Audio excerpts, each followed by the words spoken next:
for blues? Well, I would have to say that it came in the early 50s, listening to AM radio late at night. As a blind person, and you know, didn't have a lot of kids that I hung out with and stuff because, of course, you know, they could ride their bikes and run around and stuff, and I couldn't do stuff like that. So I was drawn to the radio. Well, in the 50s, I mean, I was born in a little town called Two Rivers, which was right on Lake Michigan. But I heard the blues on WLAC in Nashville, Tennessee, and they went from like 8 o'clock till about 3 o'clock in the morning. The earlier hours were more rhythm and blues. As it got later, they got more into the blues, and then the late night was gospel, black gospel. And the sponsorship of all these programs were like mail house record stores. And so I started ordering my records because back then, you know, you could get a 45 record for like 75 cents. I could take $10, man, I was a king, you know. I get myself about 6, 7 45s. I was good for a month, you know.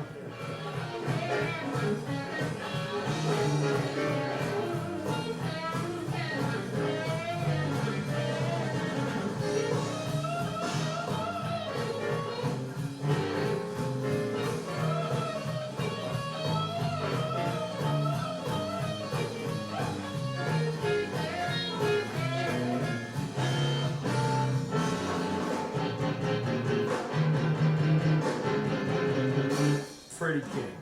I had a chance to open up a couple of shows for him way back in 1973 in Milwaukee, Wisconsin, at a club called Teddy's, and that was such an experience. And then we ran into each other about 6 months later up in East Lansing, Michigan, and he brought me out of the audience, had me play his guitar. He sang and I played his guitar. And another time, just about 6 months before he passed, he brought me up and had me use his rhythm guitar player's guitar. And it was like funny because it's like the first time I ever played a Telecaster, and now for the most part that's what I play is Telecasters. And that was a great time. He's number one.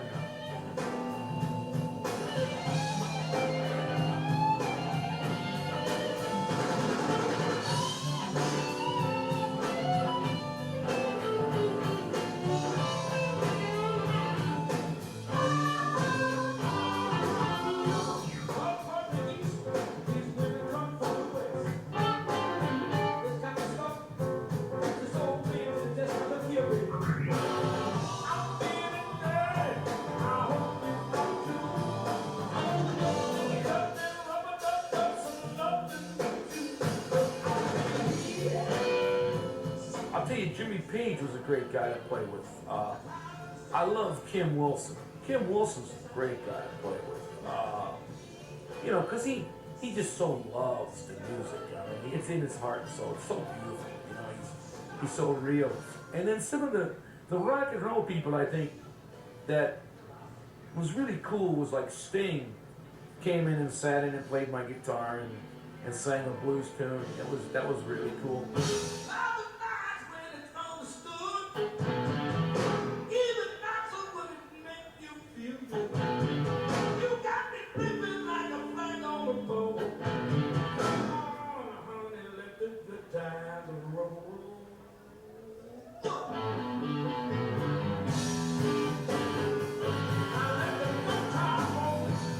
And like Buddy Guy, man, I love Buddy Guy, you know, and when I play at his club in Chicago, if he's there, he's always, you know, we've kind of kicked a couple notes around like at the sound check and everything, you know, but it's about the love, so it's kind of a different thing.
there was an independent record company convention down in New Orleans, and just in time happened to end up at my club, the old Absinthe House.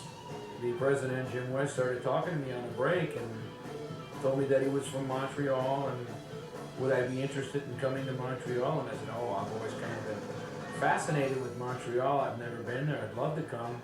And then, of course, one thing led to another, and he asked me about if I was signed with any label. And I said, no. I said, I was working on a project, but I hadn't found a label yet. He said, well, why don't you send some of it to me? He said, I'll listen to it and I'll call you. And he did indeed call me. Are you ready?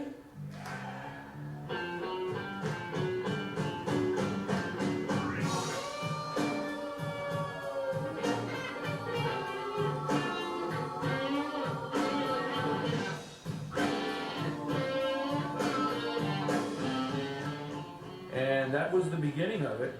That was the Blues Is CD back, oh shucks, now about 10 years ago. The first time I came to Montreal was 1992, and I've been coming here ever since then. And like anything else, I think the first time you don't speak the language, you're a little scared. But I must admit, this is one of my favorite cities in the whole world to come to. People are so warm to me here. Everyone is so nice. She's a big fine woman. One of us real queens.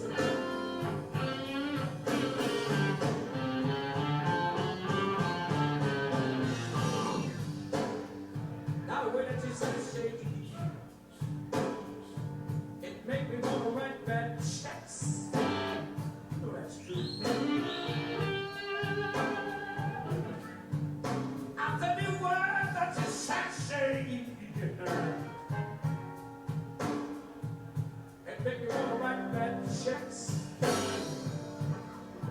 The latest album, I more or less had come to a feeling that I had done as much producing on my own that I could do.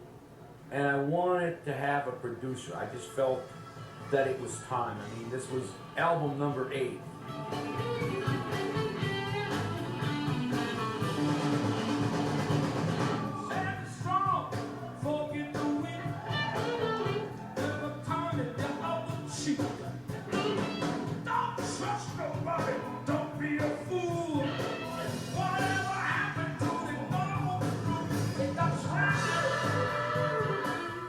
I just wanted somebody who could direct me a little bit and help me.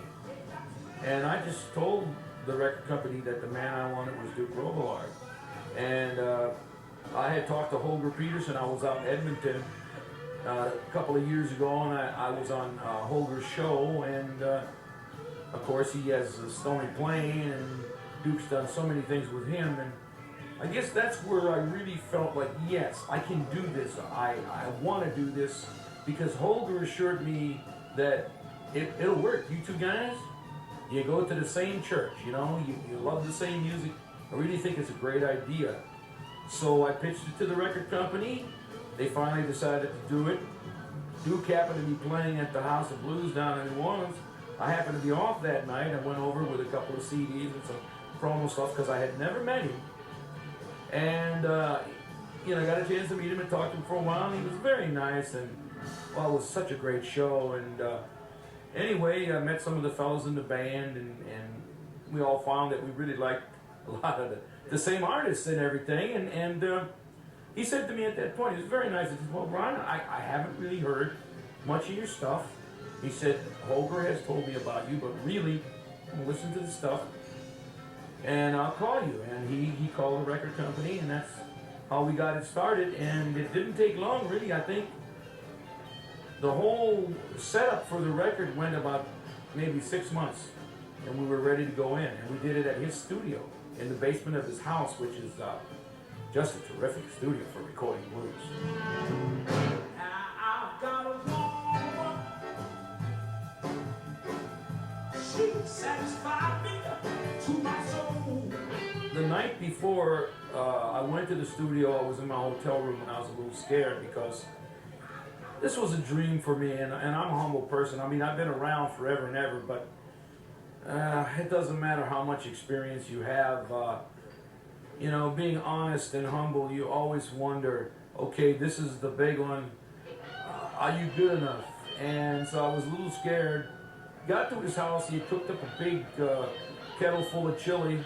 We were all sitting around the kitchen table, and as we talked and everything, I felt like these guys were like my brothers, because we all knew about the same artists, kind of came up the same way, and we went down in the basement, and some of the cuts, some of these songs, we got them on one take. And Duke's not the kind of guy who's really like a power sort of guy or hands-on heavy. He's a player. So if it sounds good, he goes with it. It's like, it isn't broke. Why fix it? What do you guys think? You know? And I remember when we started working on 6-string therapy, he was upstairs doing some book work, and he heard us starting to get the groove together, and he comes running downstairs and goes, "Geez, Brian, would you like a rhythm guitar in there? That's really a nice funk groove. I'd really like to be in on this." I went, "Duke, you're the producer. You tell me, you know. I mean, hey man, you know, grab the guitar. Well, just give me time to tune up, you know." That's the kind of guy he is. How you feel? Well, I say, how you feel? I feel pretty good myself, baby. So I'm gonna do out here, sit back and relax and tease my baby. I love to squeeze it, it's true. But every once in a while, I got some tease it too. Excuse me.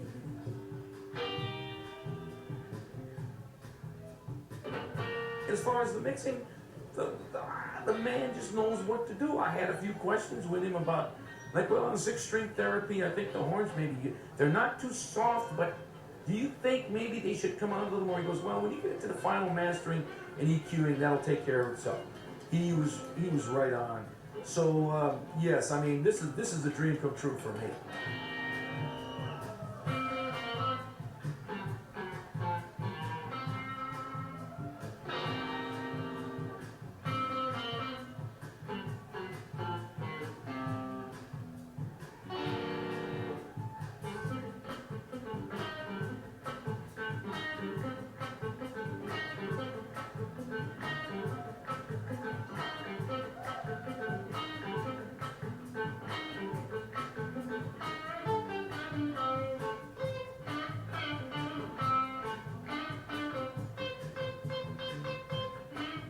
Other people that I would like to record with, yes, one of those people was Mad Guitar Murphy, but unfortunately he just had a stroke not too long ago, which really, you know, it's a shame, because I just think he's one of the greatest guitar players ever.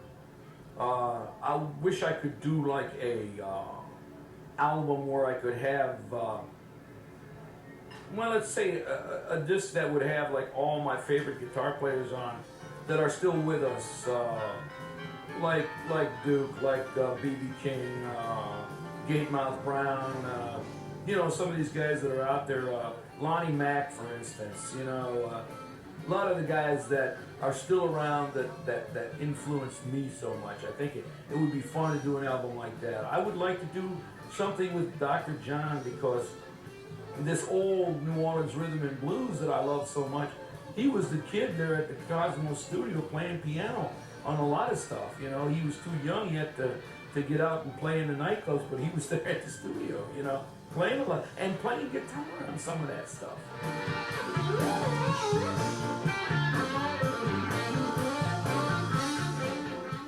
Blues is kind of like life, because of course you sing about life experiences, and life, you have to live life for a while before you have any experience. I guess that sounds kind of silly trying to explain it, but I know that everybody knows what I'm trying to say there. And I think it's something that gets better with age. You hear those grace notes as as you grow, your ears become better. It's just, you're able to express yourself better because it's all growth. You know, at first, like you get into the music and you just want to try to burn on the guitar, and the whole idea is like to do a ton of fast notes, and you want to scream and yell, but there's those subtleties, and it's like learning when. like a guy like B.B. King, who could just be burning with the guitar, and it's just thunder volume, and all of a sudden, like a snap, it's down to such a hush, and you just hear this huge hush or sigh from the audience. You know what I mean?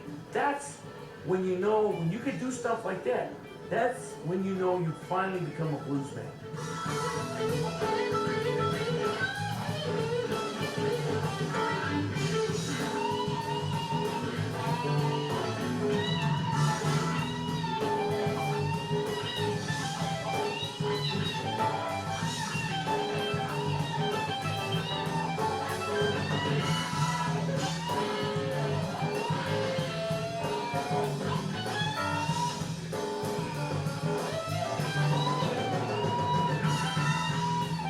If I was talking to any young blues guys, this is what I would tell them. Don't only go back to like Jimi Hendrix and Stevie Vaughan and some of those guys. You got to go back to the 50s, to the 40s, to the 30s, to the 20s. You have to research it. You have to listen to the old guys. You go in a good record store, you got everything on compact disc. You got to get that stuff. You got to listen to it. You got to get the videos. You know, you got to read up on these people. That's how you're really going to understand it. You got to read about their lives and stuff so that you can understand how this music evolved. And I think the coolest thing of all is when you consider where this music began. It rolls up from adversity, and it's a very positive thing. And it started from adversity. And you know, any young guy who wants to be a blues guy, he's got to study all that stuff so he can best express himself.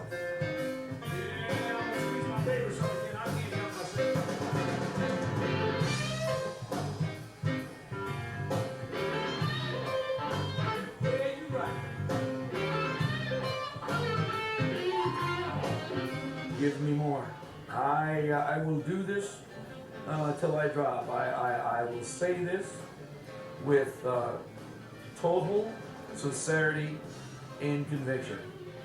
I firmly believe that I've lived long enough to understand that the good Lord, my Savior, Jesus Christ, picked me to do this. He gave me this talent to make people happy. And I will do this till I assume room temperature. It's that simple. You know? Bring it on. Oh, yeah.